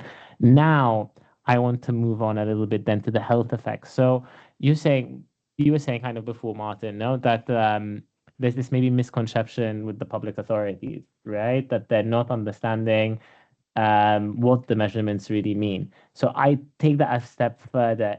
Would you say the best way to do is to link the pollution levels to health effects, or is there maybe a danger there linking the pollution levels to health effects? There is a clear link between particle concentration, particle mass, and health effects. The challenge is that these metros are the backbone of the transportation system in a city, and everybody should use the metro. Some can only afford a metro, some want to use it as tourists and coming. So it should be something that the city is willing to provide with a good air quality. And that's what you also notice when you talk to metro operators. They do that. They don't want us to talk publicly about that because it can create some concerns and misunderstanding. And that's our challenge. We want to improve it. We want to go better. Zero emission. We are going to electric cars in the cities. We want to become better. We understand that there is a way and there's an opportunity to do something. So for that, we should try to find a way to talk with the society and to look that we are citizen focused. And that's what we want to do. And we want to do it better. And sorry, can I add Yes, you something? can. On that note, I was thinking, because we had to do some presentations in the schools, because children, they wanted us to talk about like what we are measuring, and teachers didn't want us to talk about the word health effects, because they said that parents, they will freak out. And I was thinking, yes, of course, I'm not going to talk to a 6-year-old about cancer risks. Like, yes, I'm not going to do that. But in general, it's part of like the communication and the engagement with the citizen science. You have to inform people about the risks. Of course, depending on the people you're talking to, if they're doctors, if they're in the community, the scientific community, you talk differently, or if they're just children. But you need to inform these people, and they don't let us because they're scared of what it might create to the people. It's really interesting this because one, you say not there's this thing about scaremongering. We always talked about this, right? If you're saying that PM 2.5 leads to this, that could be some sort of scaremongering, and there's no need for kind of alarmism. But at the same time, Martin kind of made a good point there that we need to explain to them, listen, there are health effects from this. There's no determinism, but there are health effects from this. So it's a really good segue for Maria, because Maria did a really big, but wait, I'm going to give Jose would like to, please go ahead. No, even I would like to go further, if possible. In some way, we should force to the politicians, but also maybe the teachers, to get knowledge or to know more about it, the impact. For example, if we allow the politicians or the mayor of a city about the impact of the outdoor air pollution, particle matter, whatever, they will have more information in order to promote the low emission zones or different kind of features, whatever. But in some way, they will be forced to know about the implications, the health implications of these kind of measures, and then they can decide, but maybe in some way they should be forced to know about and they can put in the balance politics, health, and So I think that's I'm going to let Martin, because Martin's begging to come in. But I think that's a really important point, and I have a comment to that, and I'm going to come in. I'm looking forward to what will be presented tomorrow in the first session, because we have citizen science done in the Aerosoft project. We have asked people, we have asked stakeholders, we have asked people in the cities, what do they expect from air quality and what is important for them? And we have some nice things that they are really expecting good air quality and some measures. So I'm looking forward to the presentation of Francisco from Intec tomorrow. He will give some more insights on what is the expectation of the people and not only what the operators or the city mayors are thinking the people think. I really love the point about citizen science and empowering citizens, because I think if you have the power and the knowledge, right, to take action into your own hands, obviously sometimes if you live in a city, you don't have a filtration system in your house and the air pollution is bad outside, it might be very difficult to do that. I want to go to what Jose said and say, I really think they need to know, right, because this is something that they push to the margins and they don't take it as central. This 90% of the time we spend indoors, how do you actually act? But we spend the majority of our time indoors. That's for certain. That's something that you cannot escape. I want to give an opportunity now to Maria. I want to give it to her before to talk about the educational materials that we, and I saw her face when you piped up about those points. So go ahead, please, Maria, the floor is yours. I think that it's very important to empower the society, and as a part of this work in EDIAL, there is a work package 6 which University of Seville Jessica is leading.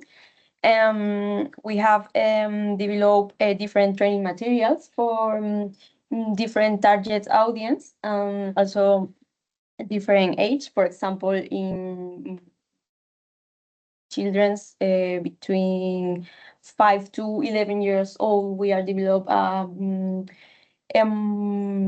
workbook with different activities and also with information, and we talk about health risk, not cancer, but we talk about this because we think that it's very important that this information will be translated to the children. And also we are develop another workbook with more information and different activities between 11 to 18 years old, and also a workbook from adults. And lots of videos. Lots of videos, and also we are developing now a training course for the teachers and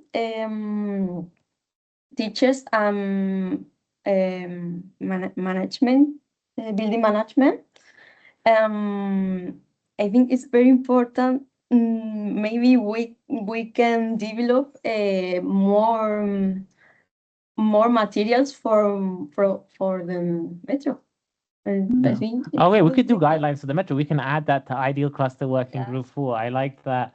One of the things I want to also maybe just from a bias perspective here, I think it's going to be really critical for us at the Ideal Cluster to combine all of these resources. Now, I've spoken to, I believe it must be In Child Health then who developed the science kit, right? Was it In Child Health? It was the partners, the colleagues from Lisbon. They did a very nice kit that and created a book, and they put themselves, they impersonated themselves as like small comic people, that they're the scientists, and they go to the schools and they show different activities to kids.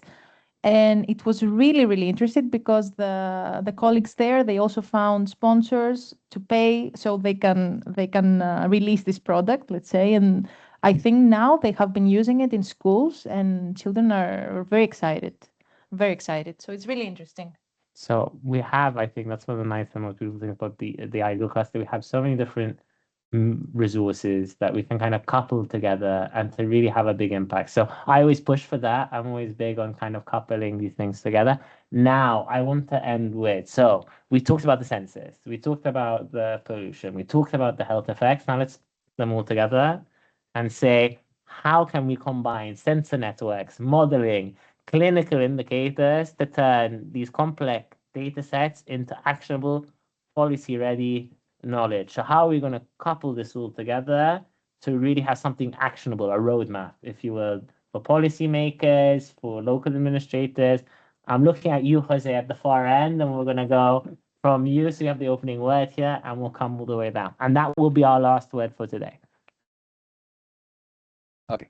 At the very beginning, I thought that maybe it was the easiest part of the project. At the beginning of the project, I think that as coordinator, well, we know that these pollutant levels are bad because there are many publications in different fields, so many. So it's quite easy to release the messages that these kind of thresholds should be kept outside because we have guidelines or whatever. Inside, we are getting more knowledge and different thresholds that we can implement. But yeah, with the time and discussing with other colleagues and maybe people and also managers from buildings or whatever, maybe it's not so easy to implement because it's, as many of the topics are, it's a very complex topic with different things to keep in mind.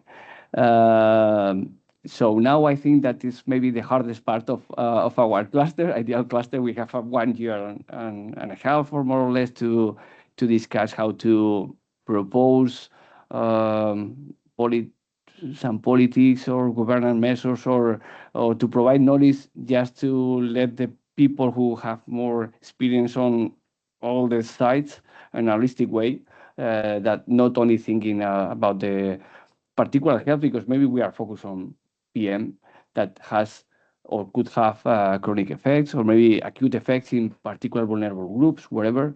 But yeah, I think that maybe we don't have the holistic view of all the matters because at the beginning I thought it was quite easy because, for example, if something smokes at home, it's quite difficult to try to tell them that the PM levels at home is a relevant parameter and they should keep below 40 or 50 microgram per cubic meter at 8 hours or whatever. If they get higher than 1,000 microgram, according to our monitoring tools, maybe it's less than this, but anyway, it's very high levels, maybe half time that they spend at home. So how can I implement this kind of, this is a particular case, but yeah, it's what I'm thought right now. But anyway, I think that maybe it's the harder part that we have from now on from the project. Interesting. So behavioral issues as well. Behavioral issues in the home as well is another thing to take. I smoke as well, but I do care about the indoor air quality. So maybe there's a misnomer. There's a misnomer there. Martin, please, you're next. For me, it was very interesting to see what's done in Seville, what is done in the other metros, inside, at the station. There's a lot of research going on, but it's only at separate places. It would be nice to combine those research and add the one with Transport for London or RITP, EIT Urban Mobility is funding, and make a sequence of papers in the Journal of Aerosol Research or another public open journal and combine them, that we have that together as one view to put things out and to let people, it's not only something in the south of Europe, it's something that applies everywhere, because that's where we see people are taken care of. And you find a metro in the southern part of Europe, in other parts it's difficult to get one to talk about. To start that discussion, and then I think with the results of Aerosoft and with having Metro Lisbon talking tomorrow about the reflections from a metro operator, there are solutions. There are things when it makes sense to have a filtration, to monitor the air quality. You can act. It's no longer that this is something, oh, we monitor air quality. We have a problem now? No, we don't have a problem, because if there is something higher, there's a solution. And this is also with the interventions you are looking in the other projects. I think we are now ready to, with these projects, to say, okay, let's make it public. Let's talk about it. It's not an issue because there are solutions. We know how to act, and it makes sense to act in that way for the citizens. It's very comprehensive. So we have behavioral change. It's a very complex mission. You're saying if we point out the solutions and say, okay, there is a problem, but there are solutions, that we can get the right attention, the right traction. Maria. And yes, I completely agree with Martin, because, for example, in Seville Metro, they want to know the parameters measured, and the specific data, because they want to know who is happening inside trains, because sometimes they think that maybe there will be a problem inside the trains, but it's important to know there that there's maybe will be a problem, but not it's a problem because there's solutions implemented in another parts of Europe or across the world.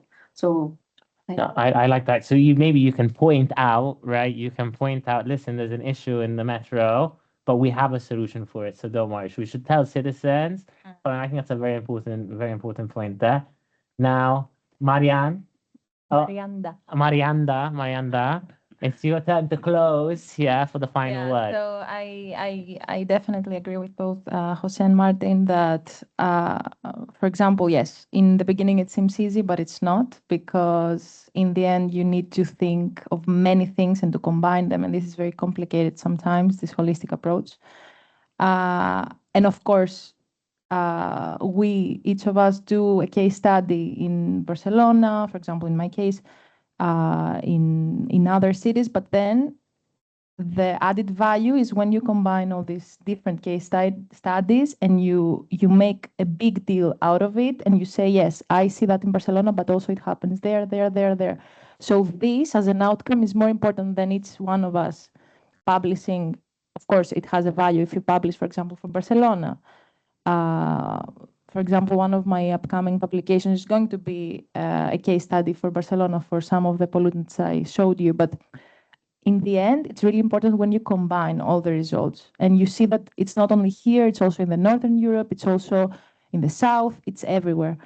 So, and to close, I want to say that for me, in order to press and to put more pressure into politics and to people to actually pay attention to this stuff, I think, and I hate saying it, but I think also the media should be involved a bit, like talking about these issues. We love the media, Idiaki. We were on the news last week, so no, we're very much a fan of that. I completely agree. To be controlled, because sometimes people, go to the news and they say all this kind of crazy stuff, and then people freak out and they say, oh, they found this and this means that we're all going to die. But it's not like this. Like, the information should be controlled and should be accurate, because people need to be informed and politicians need to be pressured, because otherwise they don't pay attention to the matter, because it's not something that. So we need to force them to be aware.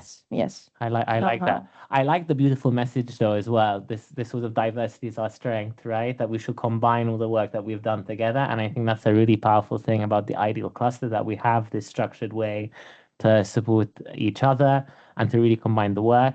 And I think that's a big idea, that we should tell people there's a problem, but maybe we should be realistic about the problem and not scaremongering, but say there's a solution and a way kind of to build through this. So I want to thank our panelists for their insights, their perspective, for joining us here today for the panel discussion. I would like to thank all of the speakers as well, the other speakers who are not here on the panel with us today, the organizers, Aerosolved and Jose and K Health in Air. And finally, you, our audience, for being with us, for engaging with us, for contributing. I say this at all my webinars, and I'll say this with all my indoor air quality events. I'm wishing you good air quality outdoors and indoors and every space that you're in. Thank you for joining us.